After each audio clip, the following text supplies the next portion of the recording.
Ndërhyrja e fadromave në shtratin e lumit të Mërturit kanë nxjerrë në protestë banorët e njësisë administrative Nika Mërtur në bashkinë Tropoj. Projekti i Korporatës Elektroenergjetike Shqiptare parashikon ndërtimin e pritjeve malore për frenimin e inerteve, por banorët shprehen se punimet kanë nisur pa u zhvilluar dëgjesa publike dhe pa u informuar komuniteti. Sipas tyre, ndryshimi i klasifikimit të kësaj rrjedhe ujore nga lumë në përrua, së bashku me ndërhyrjen në mjet të rënda në shtratin e saj, ngre dyshime se pas projektit mund të fshihen planet e tjera.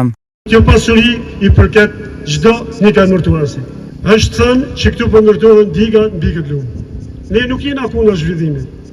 Ne jena të ndëgjohen dhe të ndëgjohen zëri i çdo banori këtu.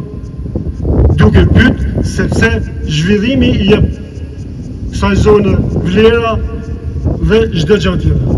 Do t'i bëj një apel kryetarit të bashkisë Tropoj, sepse me ata kemi punën. Nuk kemi punë me asnjë tjetër. Ai ka detyruar ata që të firmosin fshehurazit natën, ditën në shpunën e tyre, tur për ata që kanë pranuar që të bëhen pjesë e enturazhit të tij. Por kryeministri i Tropojës është kryetari i bashkisë. Edhe ne nuk duhet ta fshehim kokën asnjëri, por duhet i bjem kokën se aty ku është problemi. Dhe problemi sot është kryetari i bashkisë. Pra pa kësaj fshihet diçka. Jeni sigurt që fshihet diçka. Shikojeni çka kanë bërë. Prandaj të jemi gjithë bashkuar dhe herkot nuk ka bëra këtë dhe që të jemi grush bashkë. Ajo tabel nuk flet për një investim që i takon Nika Mërturit. Ajo tabel duhet kishte dhënat e sakta dhe gjeneralitetet e sakta lidhur me investimin për cilin duhet ishte pyet Nika Mërturit.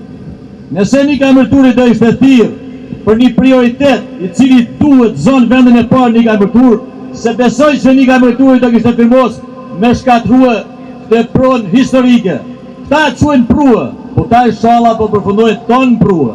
Sepse kjo nuk është prua, po proni alumi Nika Mërturit. Nuk e quajnë prua për të ulur dignitetin tonë se këtë se kanë bërë kur dhe s'mund ta bëjnë kur. Por e quajnë prua sepse ka qenë vetmja mënyrë për të vjedhur ca lek në këtë. Ky është lumi i Mërturit, lumi Nika Mërturit dhe lumi që vjen nga zburimin e kanë Curra Jepër dhe është një lum i cili ka historinë dhe identitetin tonë të krahinës Nika Mërturit. Pra siç e shikoni këtu ka ndodhur batërdia. Pra ku qedrat kanë ardhur në fshehurazit natën pa projekte, me fadroma, pa bë dëgjesa publike me komunitetin dhe pa paraqit asnjë gjë para gjithë banorëve të Nika Mërturit dhe janë fut lumit duke shkatruar këtë perë të Alpeve të Shqipërisë, siç është lumi i Nika Mërturit. Ndërkohë inxhinieri Zefi Meraj shpreh se nga pikpamja teknike ndërhyrjet në shtratin e një lumi lejohen vetëm në rast caktuara. Në shtretërit e lumeve nuk kemi edhe akademik.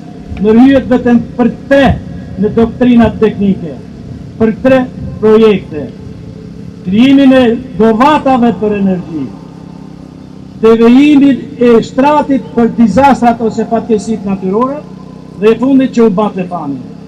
Ndërhyrja në shtratin e lumit Nika Mërturit është krim mjekësor. Dhe kështu kam cilësuar. Në mbështetje të banorëve doli dhe administratori i njësisë administrative Nika Mërtur, Besar Ndoja, i cili deklaroi se punimet kanë nisur pa dijenin e banorëve. Ky është një projekt i cili ka nisur pa dijenin tonë, pa lajmërimin tonë. Nuk du të tregohem mbrojtës nga asnjë anë, por du të tregohem krejt i qartë dhe do jem shumë i hapur me ju. Në momentin që është bërë konstatimi i punimeve, unë kam bërë mbezullimin e tyre, sepse ishte një punim që po bëj pa dijenin tonë. Kam prit mesazhe nga pafund nga ju, pafund nga diaspora që në gjej rastin t'i falenderoj që kanë ardhur, gjej rastin t'ju uroj mirëseardhjen. Po duhet të them që gjitha këto fjalime dhe gjitha këto mesazhe që ju më keni dërguar mua janë marrë me seriozitet nga ana ime dhe janë trajtuar me përgjegjësi të plotë nga ana ime. Lumi i Mërturit konsiderohet një nga ekosistemet më të paprekura ujore në Shqipëri.